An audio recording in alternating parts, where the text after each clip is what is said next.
¿Ven la diapositiva, chicos? Sí, doctora. Dale. Gracias. Bueno, entonces, fiebre es fiebre de origen desconocido o síndrome febril prolongado un, es un cuadro infeccioso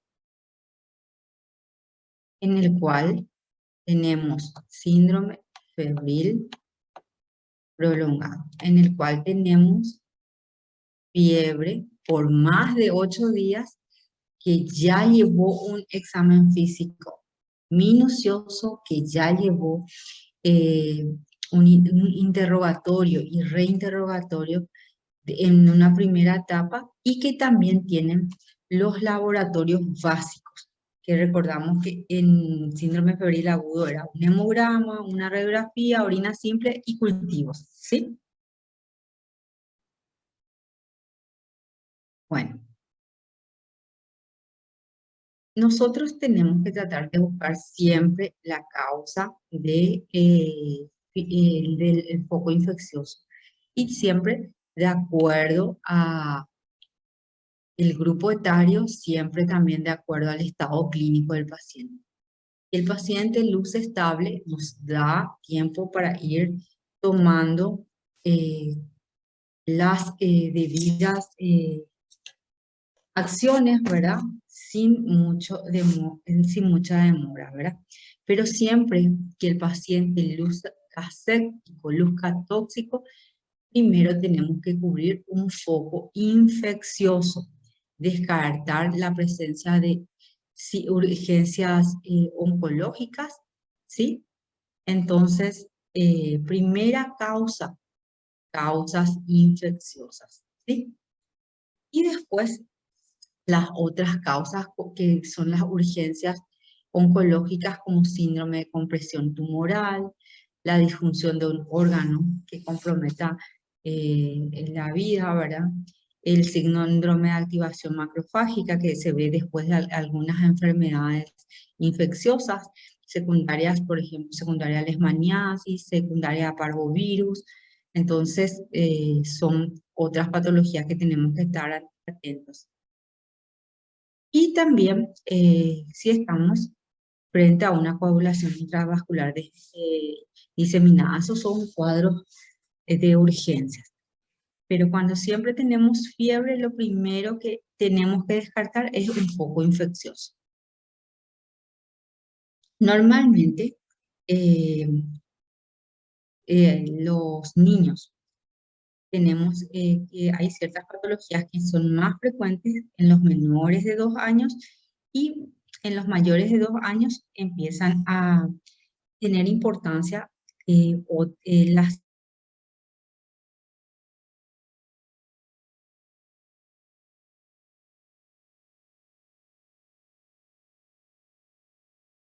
ocupar el segundo lugar. Entonces podríamos decir, en menores de 2 años, las causas principales de enfermedades relacionadas a síndrome febril prolongado son las infecciosas. A mayor edad, a partir de los 2 años, empiezan a tener eh, las causas reumatológicas, un segundo lugar, y un tercer lugar, las enfermedades neoplásicas o los cánceres. Importante siempre eh, ver los antecedentes familiares, eh, tenemos que ver también la curva térmica, porque recuerden que hay fiebres características de acuerdo a la patología, la fiebre nocturna, la tuberculosis, la fiebre cuartana en el caso de malaria, y tenemos que conocer porque hay, por la globalización. Recuerden que muchos paraguayos, por ejemplo, se fueron a Sudáfrica para hacer todo lo que es la infraestructura para ese mundial. Y muchos de esos papás que fueron a trabajar en maquinarias volvieron con malaria. Entonces, siempre las características de la fiebre hay que tener presente, ¿sí? Y también saber si el paciente no cursa con una enfermedad crónica, porque a veces una fiebre de origen desconocido prolongado puede ser una reactivación de la enfermedad.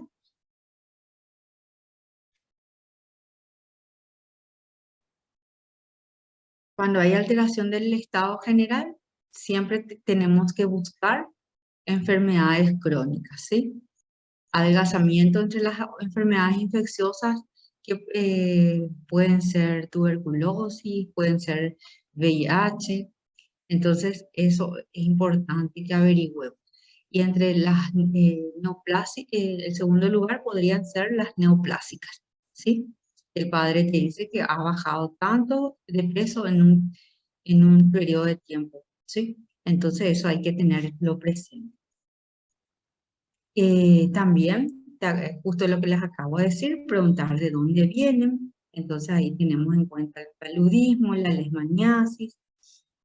En nuestro país, la leishmaniasis se ciñe a el cordón más vulnerable. Antes eran relacionados con el bosque y ahora es relacionado con las poblaciones más vulnerables. O sea que si tenés un niño que viene con síndrome febril prolongado, una panza grande, eh, y viene del bañado sur de la parte más, donde hay hacinamiento o mal acceso de agua y basura, entonces vos tendrías que estar pensando en leishmaniasis, ¿sí? Entonces, cuando hay una familia que tiene muchos gatos, ahí tendrías que pensar en la enfermedad de Lyme o toxoplasmosis, ¿sí? Eh, Cuando habla de leche de cabra, acá hablamos de, o sea, recuerdan que hace 2 años en Paraguay tuvimos episodios relacionados con,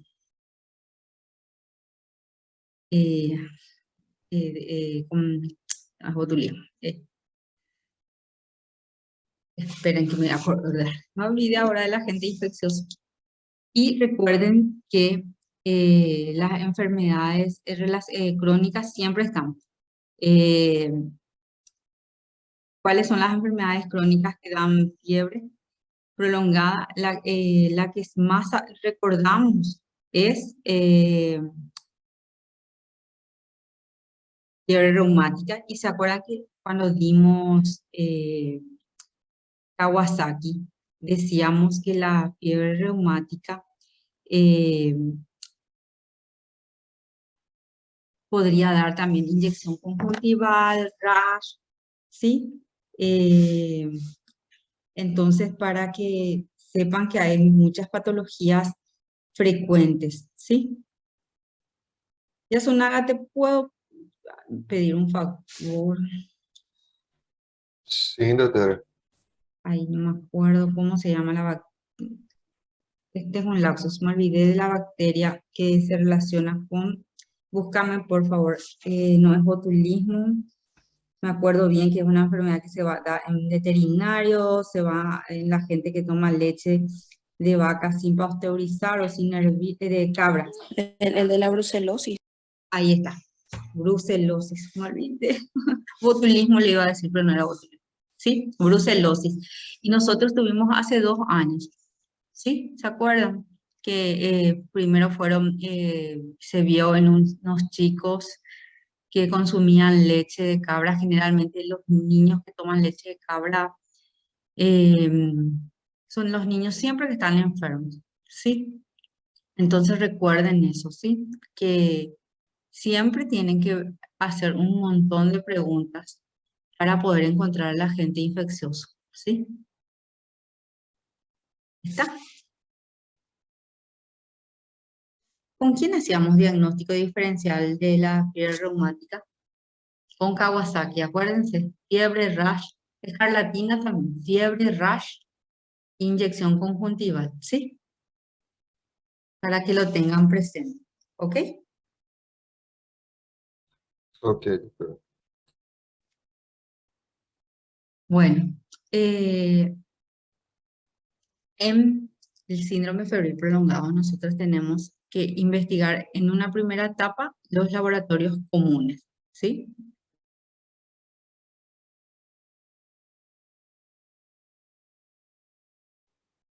Esto ya lo estamos hablando. Todo esto es con respecto, Dios mío, con respecto a buscar el agente infeccioso, el interrogatorio, ¿verdad? Después, empezamos con los laboratorios, que ya sabemos que son el hemograma, eh, la PCR, los reactantes de fase, ¿sí? Y en Paraguay, que vamos viendo las curvas térmicas de acuerdo a lo que nos refiere el paciente, vamos a ir orientándonos también a la etiología. Normalmente intermitente y predominio nocturno, casi siempre eh, que pierde, eh, que pierde peso, muchas veces contactos con otros familiares, tuberculosis, que en nuestro medio sigue siendo muy alto. Ya, parece una enfermedad que en serio no va a desaparecer, no hay una vacuna efectiva. eh, con el hecho del el HIV, también la tuberculosis siempre está. ¿Qué significa efervescencia rápida? Que tiene el paciente fiebre, baja pronto y realmente también podría, podría tener también sudores nocturnos, ¿sí? Con respecto a la fiebre. La fiebre remitente con picos fluctuantes no retorna a la basal, infecciones virales, endocarditis y las patologías eh, neoplásicas, ¿ok? Cuando es sostenida, acá está nuestra brucelosis relacionada a la leche de cabra, fiebre tifoidea. Hace mucho que nos veo, pero siempre se solicita, ¿sí? Ni hay reportes, ¿sí? Reincidente, malaria, infección por borrelia y las neoplasias. Entonces, las características de las fiebres también nos hace sospechar en frente de qué patología estamos.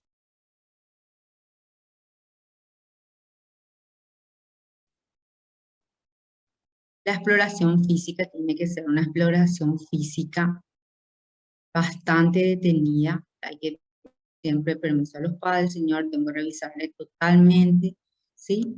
De repente encontramos en mucosas orales, podemos encontrar presencia de lesiones tipo mucositis, genitales, podemos encontrar herpes, podemos encontrar también verrugas. Entonces podríamos pensar a fiebre relacionada a inmunosupresión, VIH, todas esas cosas, ¿sí? Atentos. Las causas odontógenas también son bastante importantes. Nuestra salud bucal no es buena, tampoco las personas le dan más importancia a sus uñas que a sus dientes, entonces es una de algo infeccioso muy frecuente también. Y entre las otorrinas tenemos la sinusitis, que es responsable de síndrome febril prolongado y siempre están relacionadas con un cuadro infeccioso previo. Otra causa de relacionada con otorrino son las otitis crónica. Buscar adenopatías. Las adenopatías pueden ser de causa infecciosa y no infecciosa. Las causas infecciosas pueden ser toxoplasmosis, virus del Epstein-Barr. Y las no infecciosas ya sabemos que siempre tenemos que pensar en etiología neoplásica. Y buscar signos dolorosos, osteoarticulares, porque en un primer momento no son muy importantes cuando estamos enfrente de infecciones osteoarticulares. Bueno, entonces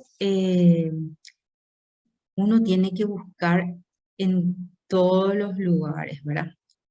Coloración de la conjuntiva, la presencia de lesiones en piel, en todo, palpación de hepatoesplenomegalia.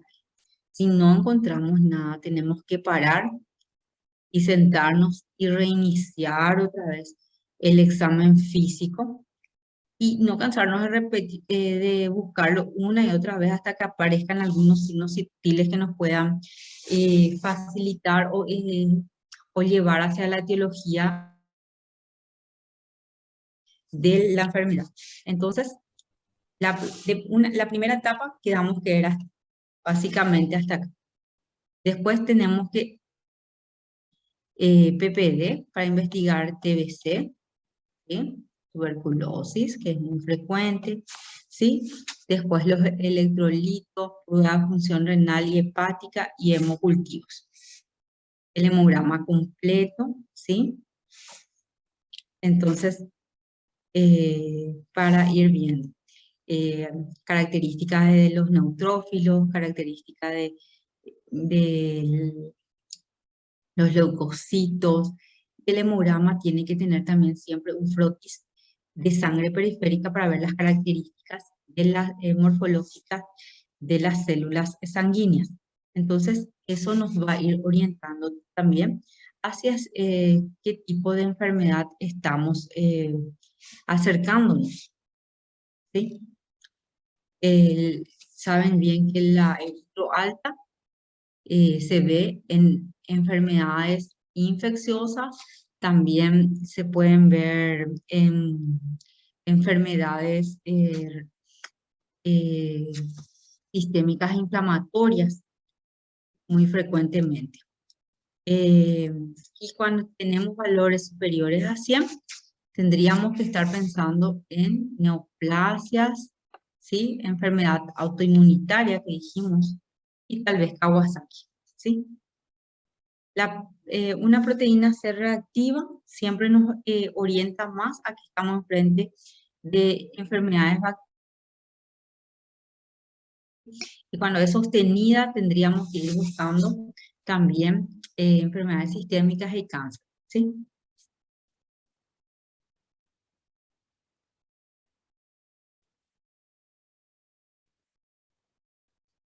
Las radiografías, ustedes para ver si miramos mediastino, tenemos que ver infiltrados,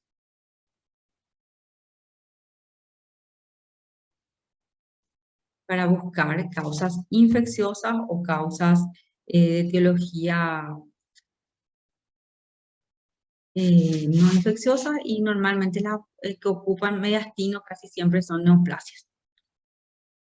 Después, cuando usamos ya las imágenes más especializadas, cuando estamos sospechando ya en un foco más evidente. O muchas veces llegamos a hacer lo que decimos barrido tomográfico, hacemos una tomografía de cabeza a miembros inferiores buscando un foco evidente, ¿sí? Que eso sí, muchas veces, sobre todo cuando estamos con sospecha de neoplasias. Se hace lo que es un barrido tomográfico, que muchas veces es como un escaneado del mismo, ¿sí? Orina simple y cultivo de la orina. Acuérdense que en los lactantes muchas veces es muy difícil encontrar el foco urinario. No refiere todavía a síntomas urinarios, sino hay irritabilidad, hay fiebre, vómitos, diarreas, son muy inespecíficos muchas veces. Y la procalcitonina, en este caso, es poco sensible, dice, para establecer el foco evidente de infección cuando hablamos de síndrome febril prolongado. En las medidas que vamos avanzando después de hacer hasta acá todas las pruebas, nos vamos a las pruebas más de segunda línea, sería, o complementarias, y hacemos una punción de médula ósea. En la punción de médula ósea podemos ver diagnóstico infeccioso y podemos ver diagnósticos neoplásicos, ¿sí? Punción de médula ósea. Esto, entonces el bacteriólogo mira buscando parásitos, podemos ver amastigotes de la leishmaniasis, se puede ver también células neoplásicas. Entonces, esta acción, después de la primera línea de investigación, siempre trabajamos en equipo con el hematólogo. Mire, doctor, le traemos al equipo al hematólogo infantil y le decimos, hemos visto ya toda esta primera etapa investigativa, no tengo diagnóstico, por lo cual solicito su intervención con una punción de médula ósea y si se puede una biopsia misma de la médula y aparte biopsia de otros lugares según la sospecha diagnóstica. Pueden ser de las adenopatías también, ¿sí? Pruebas serológicas para encontrar enfermedad Lyme, enfermedad del arañazo de vaca, perdón, gato. La enfermedad del arañazo de gato se caracteriza por la presencia de adenopatías y fiebre, síndrome febril prolongado. A veces hay hepatospleno también. No es una enfermedad grave, se cura con antibiótico terapia y tiene una resolución bastante buena si hacemos el tratamiento en forma oportuna, ¿sí? Se hace este tipo de estudios acá en nuestro medio, ¿sí? El micoplasma, ¿se acuerdan? Un germen atípico que producía neumonías, también el VIH,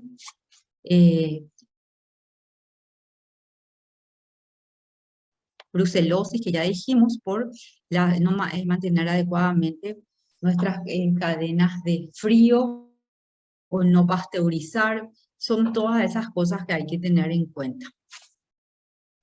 Y para detectar enfermedades reumatológicas, tenemos que pedir C3, C4, todo lo que normalmente la gente conoce como perfil reumatológico, ¿sí? Vamos avanzando y vamos pidiendo cosas más específicas como la ecografía abdominal y en la ecografía abdominal escribir siempre niño de 2 años con síndrome febril prolongado.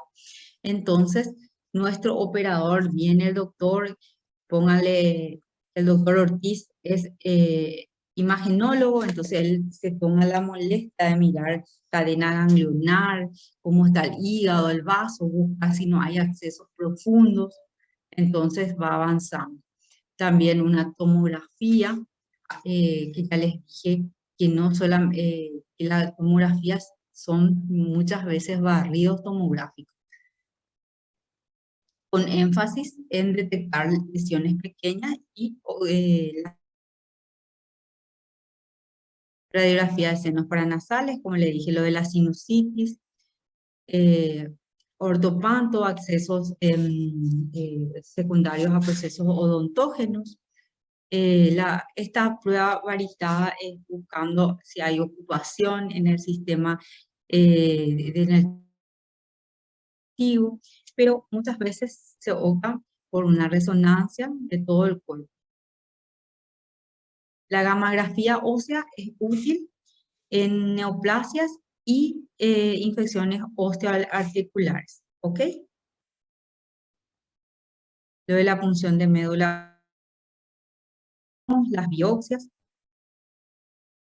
Bueno, y vamos avanzando de acuerdo con los estudios. También se pueden pedir estudios hormonales de trastornos metabólicos, hormonas tiroides, tóxicos que son menos frecuentes. Y con respecto a la fiebre ya dijimos, menores de 2 años, causas infecciosas. Menores de 2 años, las causas infecciosas siguen siendo frecuentes hasta un 45%, y el resto, el 55% restante, básicamente entre enfermedades eh, inflamatorias sistémicas y las neoplasias. Un cuadro en el que según el grupo etario se va viendo, en el celestito es menos, rosadito es mayor de 6 años, que las enfermedades infecciosas básicamente son muy frecuentes en los menores de 6 años. Y cuando va aumentando la edad, en segundo lugar las enfermedades lógicas y en tercer lugar las neoplásicas. Misma interpretación, pero de una revista chilena. Entonces, cuando hablamos de síndromes autoinflamatorios, recordar que casi siempre hay antecedentes familiares, ¿sí? Entonces, importante que investiguemos eso. Importante recordar que tienen muchas veces para el diagnóstico un síndrome febril prolongado y muchas veces también ya con un diagnóstico establecido, estos niños en su periodo de actividad pueden presentar fiebre. Entonces, las otras causas son las causas neoplásicas, ¿sí? Y dice que a pesar de que muchas veces se hace un estudio exhaustivo, siempre depende de qué herramientas tengas para el diagnóstico. No siempre se puede llegar al diagnóstico final de la fiebre.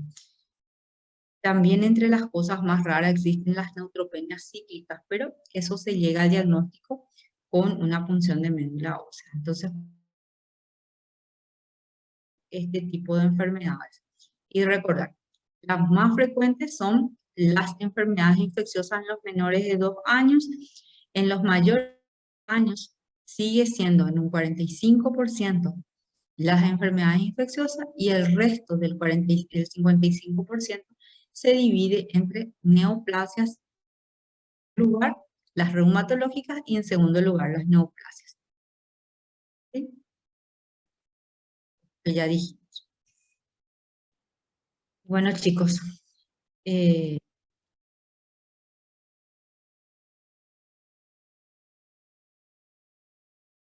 era con respecto a fiebre, ¿sí? Debido a que estamos en un periodo de actividades del día de ayer, vamos a hacer, les voy a llamar la lista y vamos a dar por terminada la clase de hoy. ¿Ok? Ok, doctora.